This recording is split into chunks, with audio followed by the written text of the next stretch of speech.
কই গো দাদারা দিদিরা, এসো এসো আমার কলার ঝুড়ির কাছে এসো। নিয়ে যাও নিয়ে যাও, পাকা পাকা কলা নিয়ে যাও। এসো এসো, সুস্বাদু মজাদার কলা নিয়ে যাও।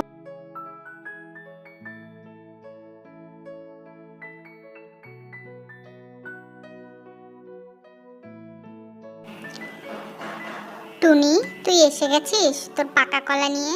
আমি কতক্ষণ থেকে বাজারে বসে আছি তোর ক্ষেতের কলা কিনবো বলে।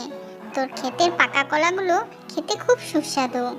দে তো দে, আমাকে 3 হালি কলা দে। আচ্ছা দিদি, তুমি এখান থেকে বেছে বেছে 3 হালি কলা নিয়ে যাও।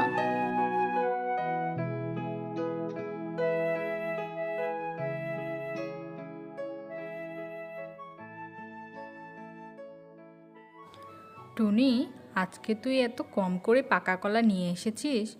আমি ভাবলাম আজকে তোর কাছ থেকে বেশি করে কলা কিনে নিয়ে যাব। তুই তো জানিস এই বনে তোর জমির পাকা কলার চাহিদা কত। তারপরেও এত কম করে কলা নিয়ে আসিস কেন? দে, যে কয়টা কলা আছে আমাকে দিয়ে দে। আসলে মিষ্টি দিদি, আমি কিছু অল্প করে কলা গাছ লাগিয়েছিলাম, আর সেখানেই এই কিছু সংখ্যক পাকা পাকা কলা ধরেছিল, যেগুলো আমি বাজারে নিয়ে এসেছি। তুমি যখন বললে, তাহলে আমি এরপর থেকে বেশি করে কলা গাছ লাগাবো আর বনের সবার চাহিদা মেটাবো। আর এখন যেটুকু কলা আছে তুমি নিয়ে যাও। এরপর টুনি তার ঝুড়ির বাকি কলাগুলো মিষ্টিটিকে দিয়ে দেয়, আর টুনিও কিছু মোটা অঙ্কের টাকা লাভ করে। এভাবেই সেই দিনটি টুনির কেটে যায়।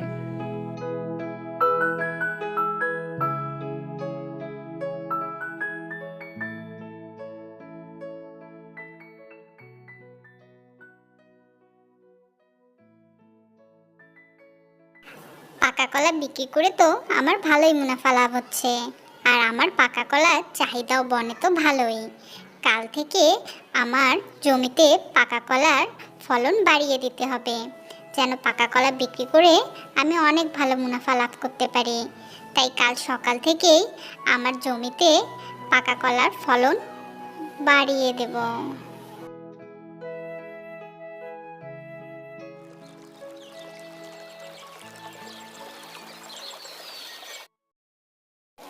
যাক বাবা, কালকে রাতে পরিকল্পনা মতো আজকে জমিতে কলা গাছের চারা রোপণ করা হয়ে গেল। আমি এই চারাগুলোর খুব ভালো করে যত্ন নেব।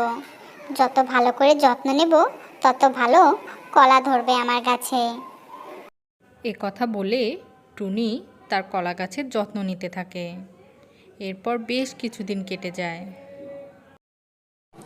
আমার কলা গাছে তো অনেক কলা ধরেছে, কলাগুলো তো এখনো কাঁচা। এতদিন হয়ে গেল, কলাগুলো এখনো পাকছে না কেন? আমি তো এত যত্ন করেছি, এখনো কলাগুলো পাকেনি। কলাগুলো না পাকলে আমি বাজারে বিক্রি করব কি? যাক, আর কিছুদিন দেখি কলাগুলো পাকে কিনা।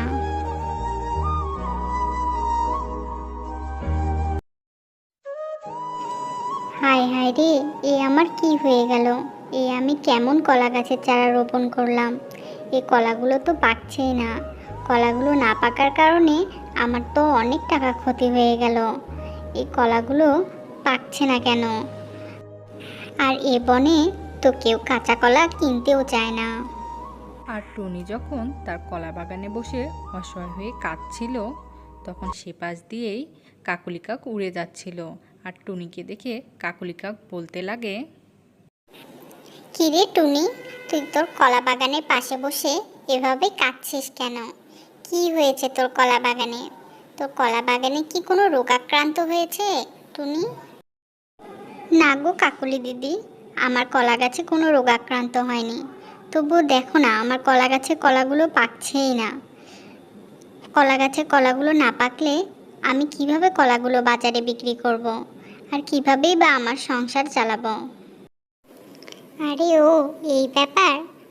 আরে বোকা টুনি, তোকে যে গাছেই কলা পাকাতে হবে এই কথা কে বলেছে? এখন তো গাছ থেকে কলা পেড়েও কীটনাশক দিয়ে কলা পাকানো যায়। আরে না না কাকুলি দিদি, আমি আমার কলা কখনোই কীটনাশক দিয়ে পাকাবো না। আর ভালো বুদ্ধি না দিতে পারলে কখনো খারাপ বুদ্ধি দিতে এসো না। এ কথা বলে টুনি আরও বেশ কিছুদিন অপেক্ষা করতে থাকে। পর বেশ কিছুদিন কেটে যায়, আর টুনি একদিন তার কলা বাগানে গিয়ে বলতে লাগলো, বাহ, আমার কলা বাগানের কলাগুলো তো খুব সুন্দরভাবে পেকেছে, আর দেখেও মনে হচ্ছে খুব সুস্বাদু হবে। এই কলাগুলো আমি বাজারে বিক্রি করলে অনেক মুনাফা লাভ করতে পারবো। যাই, কলাগুলো তুলে নিয়ে যাই। এভাবেই টুনি তার কলা বাগান থেকে কলা। একদিন আগে এক গ্রামে এক দরিদ্র বৃদ্ধা বসবাস করত। বৃদ্ধা মহিলাটি তার বাড়ির আশেপাশে শাকসবজি চাষ করে তা বাজারে বিক্রয় করে সংসার চালাতো। বৃদ্ধার সাথে তার বাপ-মা মরা নাতিও বসবাস করত। একদিন সকালে নাতি তার দিদাকে বলছে, দিদা, আর কতদিন শাকসবজি খেয়ে থাকবো? একদিন তো একটু ভালো কিছু রান্না করতেও পারো। দাদুরে, যে কয়েকটা টাকা পাই সবজি বিক্রি করে, তা দিয়ে চাল ডানি কিনবো, নাকি তোর জন্য ভালো কিছু খাবার নিয়ে আসবো? চল, নদীর পাড়ে গিয়ে সবজিগুলো দেখে আসি। অনেক দিন হলো সবজি বাগানে যাওয়া হয় না, সবজিগুলো নষ্ট হয়ে যাবে এভাবে। দেখো দেখো, এখানে অনেকগুলো কুমড়ো ধরেছে, এগুলো বিক্রি করে আমরা বাজার থেকে অনেক টাকা পাবো।